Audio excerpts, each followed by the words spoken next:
Àwọn jàǹdùkú fa wàhálà l'Ógbómọ̀ṣọ́, wọ́n dáná sun mọ́tò Onimọto.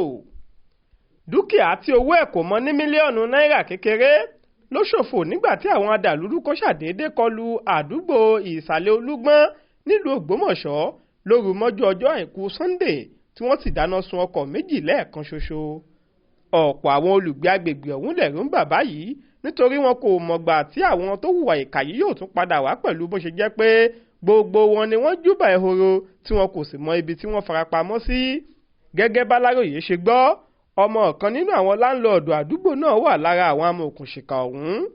Ọ̀kan nínú àwọn tó pàdánù dúkìá wọn sínú ìṣẹ̀lẹ̀ yìí, ọ̀gbẹ́ni Samson Ọlálẹ́yẹ, ẹni tí wọ́n dáná sun ọkọ̀ ayọ́kẹ́lẹ́, ṣàlàyé pé nǹkan bíi aago 4 kọjá ìṣẹ́jú 5 ìdájí ọjọ́ àìkú Sunday làbúrò òun fi gbé ta pé iná ń jó níta, làwọn bá sáré bọ́ síta tí àwọn sì rí i pé ọkọ̀ òun gan ló ń jóná.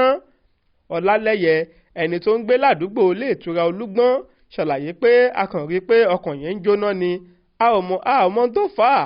Àbúrò mi tó kọ́ rí ló kọ́kọ́ pariwo, dádì iṣẹ́ wà, iná iná. Ohun tó túbọ̀ mú kí ìjáyà gba ọkàn gbogbo wa ni pé ọkọ̀ ayọ́kẹ́lẹ́ 3 ló wà nínú ilé wa, tèmi, tìyá mi àti tẹnìkan náà wà níbẹ̀.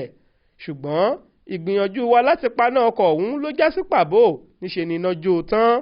Ohun tá a ṣàkíyèsí ni pé a rí ipa ẹsẹ̀ lẹ́yìn fẹ́ǹsì, èyí tó túmọ̀ sí pé ó ṣeéṣe kó jẹ́ ẹnìkan tó lọ sọ iná sí orí àga ọkọ̀ yìí nítorí hàn pé ṣíà ẹ̀yìn ọkọ̀ ní iná ọ̀hún ti bẹ̀rẹ̀.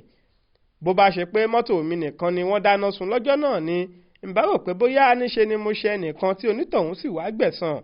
Ó ní ẹnìkan tí àwọn fura sí ní ọmọkùnrin kan tó jẹ́ ọmọ láńlọ́ọ̀dù àdúgbò àwọn níbẹ̀, ọmọ ọ̀hún sì ti sá lọ.